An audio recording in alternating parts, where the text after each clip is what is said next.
My name is Mara. I'm from Brazil, from the northeast part of the country, and I currently live in Fredericton with my husband, Filipe, since September 2019.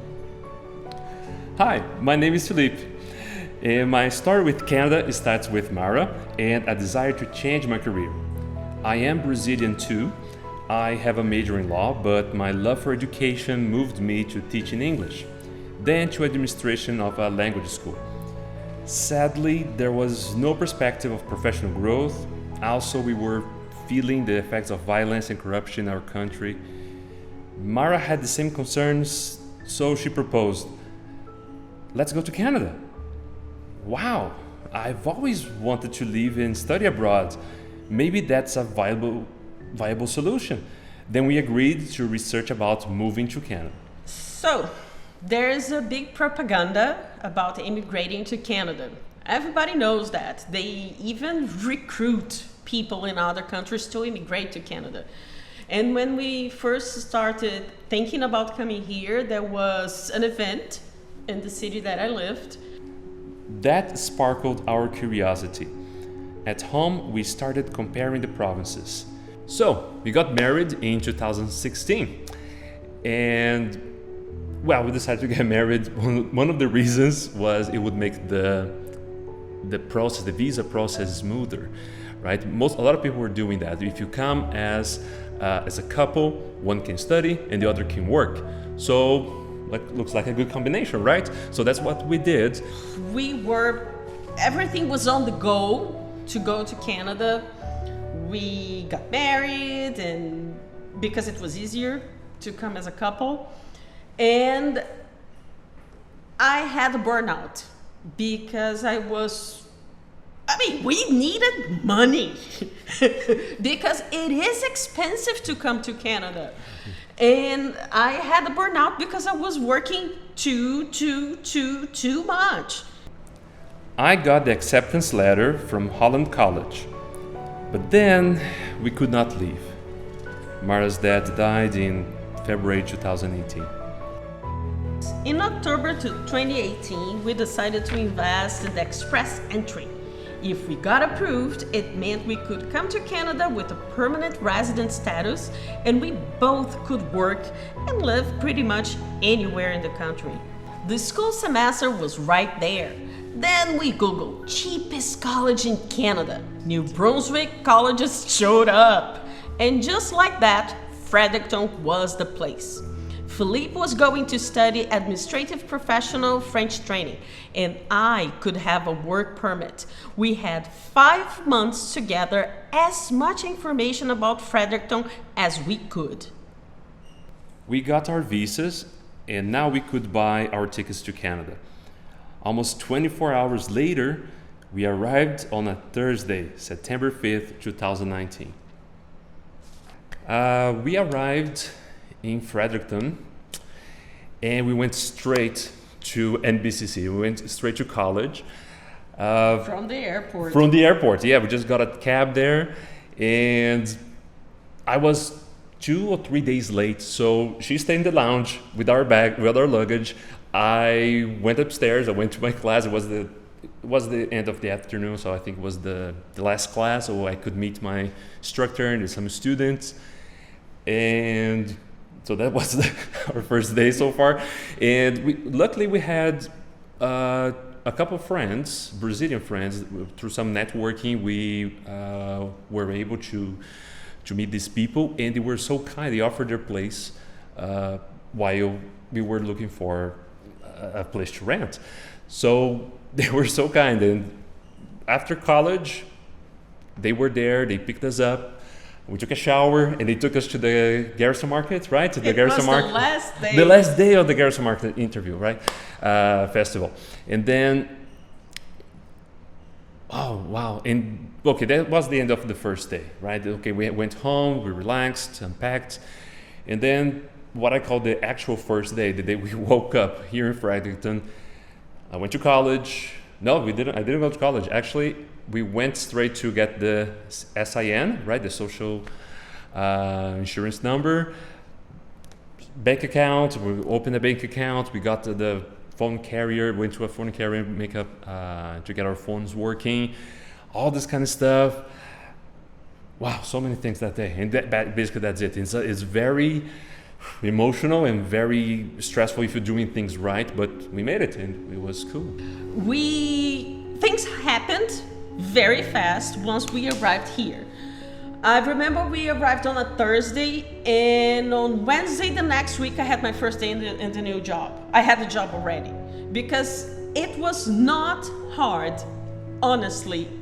Sometimes but then the thing is, I have the English already and I have no problem in communicating. I am proactive and I applied to literally everything I knew it would hire me. So any entry-level jobs that I saw, I applied for. In 3 days, I had a job. And then I started. After a while, I applied for other positions, and I got the position that I was very blessed with that, because it was a lower management position that afterwards I could apply for a permanent residency in the street that I used the position that I was working to. So the part that was hard, it was not the job. Communication was not an issue. Adapt to life was really not an issue, but finding a place to live when we arrived, man, that was an issue, because the situation was, you would look at the ads, and either the places would be something we couldn't afford with an entry-level job, because you're not going to burn all your savings in rent. It's not smart. So the situation, you either had places you couldn't afford, or places that were so creepy and so dingy and so disgusting that looking at the pictures of it, it was like, who lives like that? And you had that situation with places that were either too expensive or places that were not decent at all. And the cherry on top is, okay, but they are not available. Not even the creepy ones are available. We would go, let's say you make an appointment. Oh, okay, I'm going there to check out your basement and so and so. On the way to the place that we were going to check out, we would receive a call. Somebody just got here before you guys, so sorry, somebody rented. It didn't happen once. It happened 3 times, I think. At least 3. At least 3. While on commuting to check on the place, somebody would get there before us. And it was just like so frustrating, because they want people to come here. They recruit people to come here. Where are you going to live? I mean, where are you going to live? And when we arrived, we checked on the internet the walkability score of the neighborhood we were going to live. And the plan was not having a car. But then after I got my other job, the one that I told you about, the low management job, it was in retail, and I was required to work Sundays after 11 o'clock, after 11 p.m. at night. And how do you go to work on a Sunday? Because there are no buses, and this is just ridiculous. I can't even put in words how stupid this is. Because most of the people that work Sundays are people who work retail, who work service, who work hospitality, and those people, they have the lowest wages. So the people who have the lowest wages, they have to spend more with transportation. It doesn't add up. And then you go to a shift and you work the first 2 or 3 hours of your shift just to afford being in that shift. It doesn't make any sense. And then you can see that there's no interest in solving any issue regarding public transportation, because if you have a car and if you have the means of having a car, you're not gonna bother on how people who can't afford a car are going to work. It's just stupid. And then there's the taxi thing, the cab thing. For the cabs, you go into a cab, the driver, not all of them, but most of the drivers, they have no customer service direction. You enter into a car that sometimes is filthy. It's full of trash, of dog hair, of everything. And you are literally afraid. I was afraid to take a cab 11 o'clock at night. It happened that I entered into a car and I could realize the driver was stoned because the car was reeking to marijuana. And you have nobody to complain. Nobody to complain to. And then the question is, who regulates this public transportation? Not the buses, but the taxis. Who regulates those taxis? Who regulates and who inspects if the service is being provided? And then as you do not have competition, because all the companies belong to the same people, if you don't have competition, where do you go to? It's ridiculous. And that's a funny thing. I realize that sometimes people have a hard time placing my accent. I have an accent, of course. I'm from Brazil. But some people, they have a hard time placing my accent. Some people mistaking me for French Canadian. And this is funny. Sometimes it's funny, sometimes it's awkward. But there was a day I worked in this place, and then I was telling the people, I was checking out the recipe, some food, something, and then I was like, in my country, we eat this like that. And then one of the ladies that worked there, she said, but you're not Canadian. And I said, no, I'm not. And then she was like, where are you from? And I said, Brazil. And she said, but you're white. And she yelled at my face, like, but you're white. And I laughed and I said, I'm aware of that. And then this is just something funny, interesting, and then there's something that is preoccupying. And then I'm gonna tell another story. I worked there, and then I had two situations. Once I was with a customer, an angry customer about online orders and whatnot. I was on the phone, the person was complaining.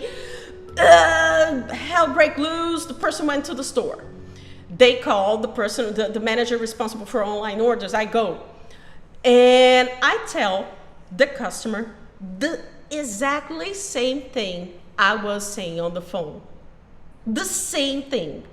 And the person said, thank you for your clarification, because people from your team don't know anything about the online orders.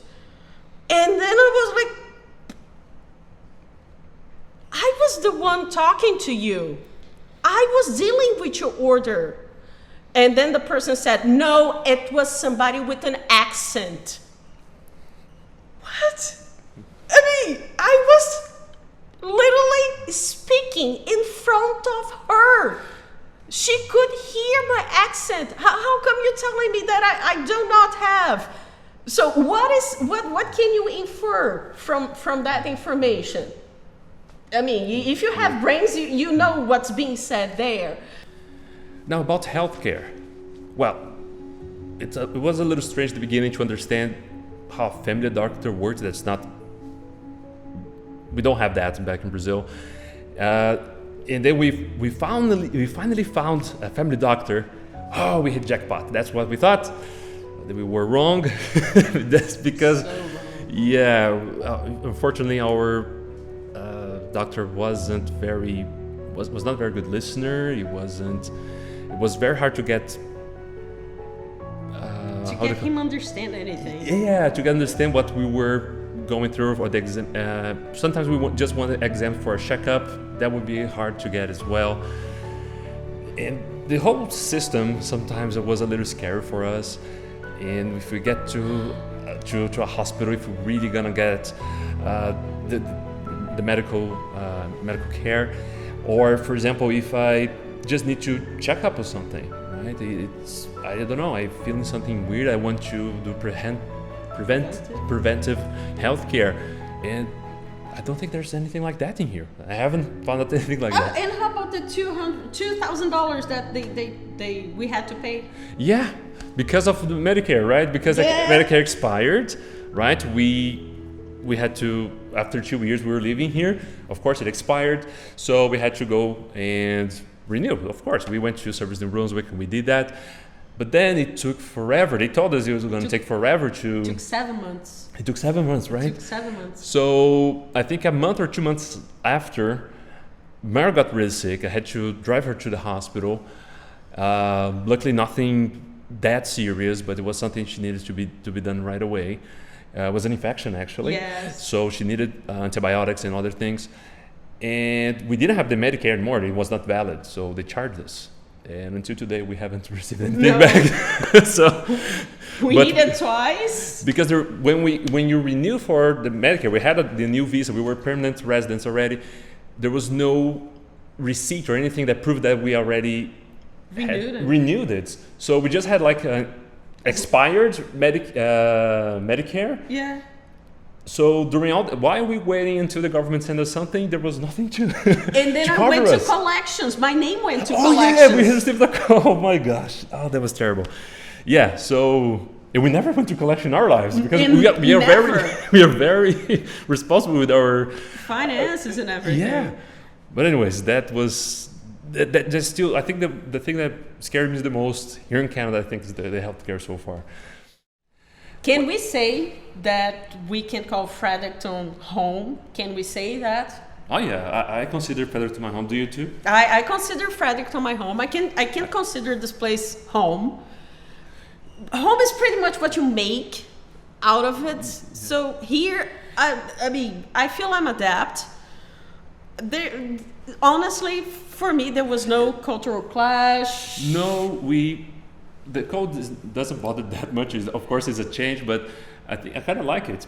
I like the people are nice. The people are very welcoming in general.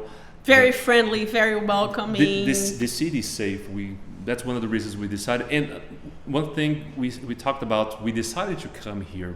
We chose to be here. We studied research about the place. So when we check expectations and reality, I think that's pretty much it. It matches, because sometimes when you were researching about Canadian cities and whatnot, you see, there's a thing called YouTuber and influencer that they put, like, it's very propaganda-like. It's like a paradise. There's a city in New Brunswick called Utopia. Maybe it's like this there, but there's no perfect place. And for me, Fredericton aligns with the expectations I had. Mm-hmm. I mean, it really, there were no surprise. There were no much surprise. Of course, that doesn't mean there are things we're not satisfied with. As we mentioned, for example, I'm terrified of being sick, of getting injured, for example, here in Canada. We highly depend on our own car. We had to buy a car. We bought a new car now because we had more means now. So we don't have an old car because the first one was an old one. Yeah. But we still only depend on that. But at the end of the day, it's like the complaints you have, it's not because you hate the place. No. It's because you want a good place to be even better. Because if you chose a place, you want this place to be. It's like when you buy a house, you may remodel, you may change something just to make it better to what your vision could be. So it's not like, we hate Fredericton because the transportation sucks. It sucks. Let's not deny it. But if it were better, man, almost perfection. Yeah, and it's a beautiful city, right? You can walk. There's a lot of things to do. Although it's a smaller city compared to the places we used to live, but you have everything you need, and you can walk around safely. Yeah, it's home. It's home. Mm-hmm.